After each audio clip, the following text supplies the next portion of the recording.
जय श्री महाकाल आप सभी लोगों को।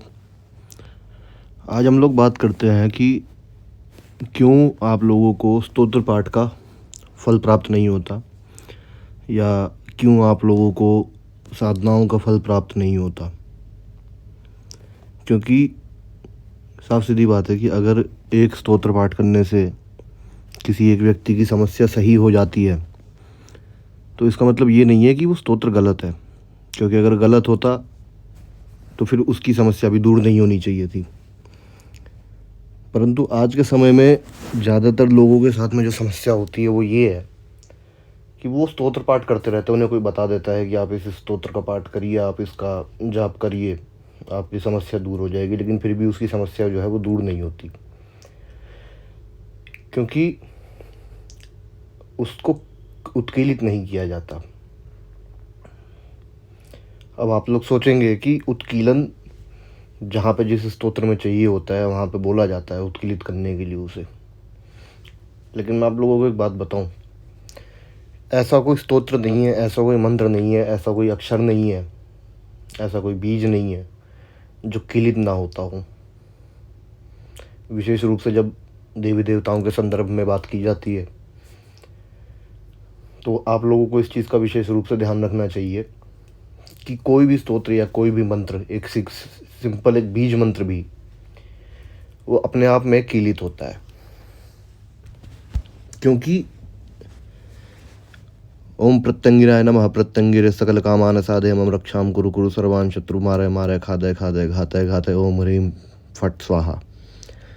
इस मंत्र का एक एक अक्षर जो है वो कीलित है। कैसे कीलित है मैं आपको बताता हूँ। दुर्गा सप्तशती कीलित है, लेकिन उत्कीलन कर लिया, शाप विमोचन कर लिया, सब कुछ कर लिया, फिर भी उसका फल प्राप्त नहीं हुआ। क्योंकि कीलन का मतलब आप लोगों को समझ में ही नहीं आता। कीलन का मतलब किसी को पता ही नहीं होता।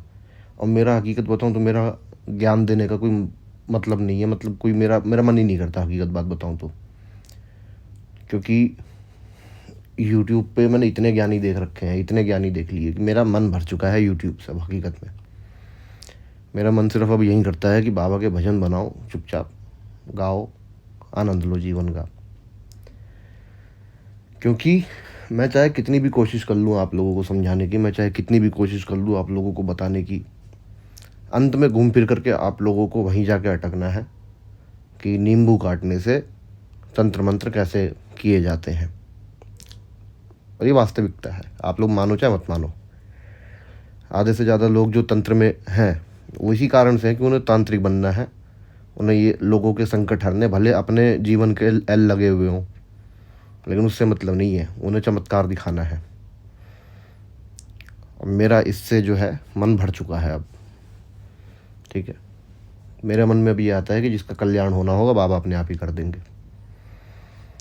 फिर भी मैं आप लोगों को बता देता हूँ कि स्तोत्र का या मंत्र का जो उत्कीलन है वो कैसे होता है। देखिए,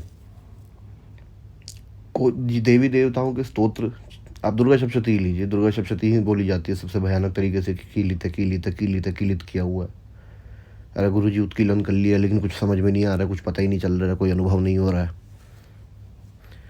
क्योंकि कोई स्तोत्र पढ़ लेने से उत्कीलन नहीं हो जाता। उत्कीलन का अर्थ होता है कि आप उस स्तोत्र में लिखे हुए एक एक अक्षर के अर्थ को समझकर उस अक्षर को अपने अंदर धारण करें। जब तक आप अर्थ को नहीं समझेंगे, जब तक आपको पता ही नहीं होगा कि ये मंत्र क्या कहना चाह रहा है या ये श्लोक क्या कह रहा है, आप लोग उससे नहीं जुड़ पाओगे। आज लोग सुंदरकांड के साथ में क्यों कनेक्ट हो जाते हैं? आज लोग सुंदरकांड के साथ या रामचरितमानस के साथ में कनेक्ट क्यों कर पाते हैं? क्यों हर जगह पे सुंदरकांड या रामचरितमानस के पाठ होते रहते हैं? क्योंकि रामचरितमानस एक बहुत बड़ा कारण इसका ये है कि वो अवधी में लिखी हुई है, जो कि एक जन सामान्य की भाषा है, नॉर्मली सभी को समझ में आ जाती है। लेकिन जब हम बात करते हैं स्तोत्रों की, तो स्तोत्र का अर्थ समझने का अर्थ मतलब ये नहीं कह रहा कि मैं आप जो उसके नीचे अर्थ दिए जाता है आप उन्हें पढ़ो, नहीं। आप ये समझो कि वो अर्थ आपके लिए क्या है।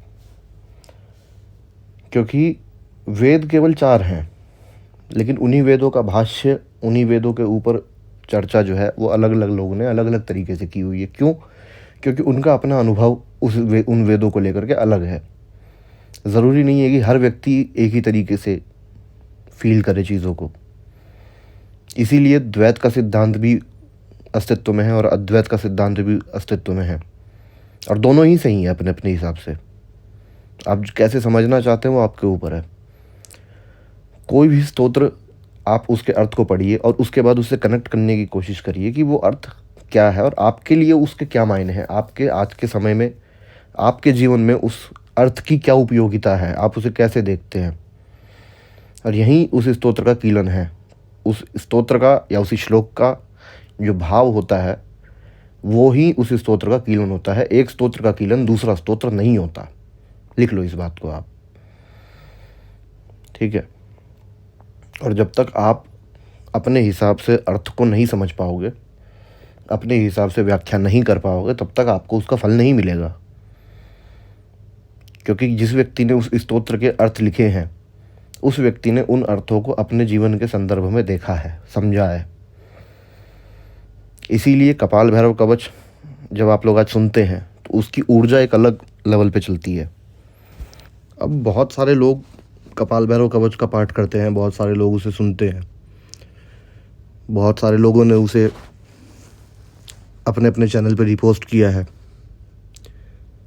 लेकिन ये बात किसी को नहीं पता कि वो स्तोत्र मेरा रचा हुआ है, उसका एक एक अक्षर मेरा लिखा हुआ है, ठीक है। और मैंने उसके एक एक अक्षर को समझ करके, एक एक अर्थ को समझ करके तब उस स्तोत्र की रचना की थी, तब उस कवच की रचना की थी। इसलिए वो श्लोक शक्तिशाली है, क्योंकि उस कवच के साथ में मेरी भावनाएं जुड़ी हुई हैं। इसीलिए वो कवच जो है सुनने मात्र से अपना फल प्रदान करता है। केवल बोल लेने से, लिख लेने से नहीं होता है। ये बात बहुत कम लोग जानते हैं कि उस कवच को मैंने अपने रक्त की आहुति दे करके जागृत किया था। क्योंकि जब आप किसी भी स्तोत्र की रचना करते हो, मैंने अब रक्त की आहुति देने का मतलब ये नहीं है कि मैंने कोई तांत्रिक क्रिया कर दी थी, ठीक है। रक्त की आहुति इसलिए दी जाती है क्योंकि ये गूढ़ तंत्र रहस्य है कि जब आप किसी स्तोत्र की या मंत्र की रचना करते हो तो आप को अपने ही रक्त से उसको तृप्त करना पड़ता है। रक्त केवल तंत्र क्रिया के लिए यूज़ नहीं होता। रक्त जो होता है वो स्तोत्र को जागृत करने के लिए यूज़ किया जाता है। अपना ही रक्त किया जाता है। वो भी आप किसी कुत्ते का या बकरे का या मुर्गे का रक्त यूज़ नहीं कर सकते। आपने उस स्तोत्र की रचना की है, उस रक्त, अपने रक्त स्वरूप प्राण को उस स्तोत्र को समर्पित करके फिर तब उसे जागृत किया जाता है, ठीक है ना। तो इसलिए वो स्तोत्र जो है वो शक्तिशाली है। लेकिन अब मैंने क्यों बोला कि यूट्यूब के ऊपर मेरे को आज की डेट में ज्ञान देने का कोई वो नहीं करता। अभी एक दिन मैं एक वीडियो देख रहा था जिसमें कोई व्यक्ति, अब मैं यहाँ पर थर्ड जेंडर का मैं नाम नहीं लेना चाह रहा, कि मैं उनकी बहुत इज़्ज़त करता हूँ। वास्तविकता ये है कि किन्नरों का बहुत सम्मान करता हूँ, मैं उनकी बहुत ज़्यादा इज़्ज़त करता हूँ। लेकिन कोई व्यक्ति जब इनको बदनाम करने के ऊपर तुल पड़े, ठीक है, क्यों? क्योंकि भाई मैं माता की पूजा करता हूँ, तो इसलिए मेरा जो वेशभूषा है वो माता की तरह है। साड़ी पहन ली, आदमी है, ठीक है, दाढ़ी मूछें आ रखी है, साड़ी पहन ली, नथनी पहन ली, पायल पहन लिए, सिंदूर लगा लिया। क्यों? क्योंकि मैं देवी की पूजा करता हूँ तो मेरे अंदर देवी का तत्व घटित हो रहा है, मेरे अंदर माता आ रही है। इस हिसाब से तो भैरवनाथ को भी साड़ी पहन के घूमना चाहिए फिर, कि भैरवनाथ से बड़ा तो देवी का भक्ति कोई नहीं है। अब गलत कर रहा हूँ तो बताइएगा मेरे को। भैरवनाथ से बड़ा माता का भक्त कौन है? जो अपने जन्म से लेकर के आज तक माता के शक्तिपीठों की रक्षा कर रहे हैं, उनकी सेवा कर रहे हैं। उनसे बड़ा भक्त नहीं है कोई माता का। और माता की सेवा करने से या फिर माता की पूजा करने से अगर देवी लड़की बन जाते हैं लोग, या उनको लड़कियों की तरह बनने की वो रहती है, तो फिर तो भैरवनाथ को भी साड़ी पहन के घूमना चाहिए। फिर तो भैरव बाबा के मंदिरों में उनको साड़ी का श्रृंगार होना चाहिए उनका।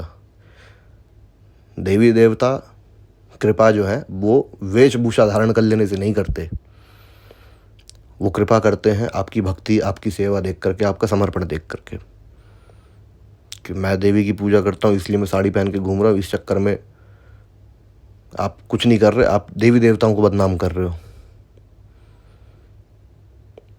अभी कुछ दिन पहले उज्जैन में एक बेवकूफ़ कपाल भैरव बाबा का श्रृंगार करके गया था। उसने इतना फालतू उसने श्रृंगार किया था कि श्रृंगार बोलना भी उसका अपमान है।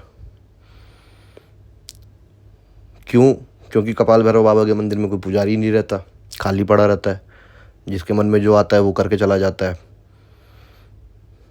देवता को देवता की तरह समझो।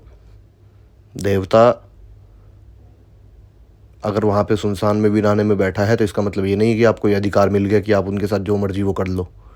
अगर आपको श्रृंगार करने का इतना ही शौक है तो जाइए काल भैरव में उज्जैन में, या फिर जाइए काल भैरव में काशी में, वहाँ श्रृंगार करिए, फिर समझ में आएगा। जस्ट बिकॉज कि कोई मंदिर खाली पड़ा रहता है, वहाँ पे कोई देखने ताकने वाला नहीं है, तो आप वहाँ पे जाके हक के आ गए। और बता रहा हूँ, बत्ती बन जाएगी भाई साहब। ऐसे चक्करों में देवता का ही अपमान मत करिए। जो जैसे रह रहा है उसे वैसे रहने दीजिए, ठीक है। खिलवाड़ मत करिए उनके साथ में, नहीं तो कल को आपका जीवन नरक हो जाएगा। तो यही था। और एक चीज़ और मैं आप लोगों को बताना चाहता हूँ कि मैं 108 दिवसीय दुर्गा सप्तशती की साधना का शिविर आरंभ करूँगा जल्दी ही। तो जो भी व्यक्ति उसमें जुड़ना चाहता है वो संपर्क कर सकता है डिस्क्रिप्शन में दिए हुए नंबर्स पर, और बाकी सारी विधि जो है आपको उसमें बता दी जाएगी। इसमें ये साधना 108 दिन की होगी। तो अगर आपके पास में 3 सवा 3 महीने का 4 महीने का समय हो तो ही आप संपर्क करिएगा, अन्यथा आप रहने दीजिए, कोई दिक्कत वाली बात नहीं है। और इसके अंदर आप लोगों को दुर्गा सप्तशती जाप करने की गुप्त विधियाँ आदि बताई जाएंगी, ज्ञान दिया जाएगा। दुर्गा सप्तशती से संबंधित जो गुप्त चीज़ें हैं वो आप लोगों को बताई जाएंगी। तो मेरा ये कहना है कि फालतू किसी भी प्रकार के तंत्र मंत्र में पढ़ने से अच्छा है कि आप भक्ति करिए, सेवा करिए, वो ज़्यादा सही है।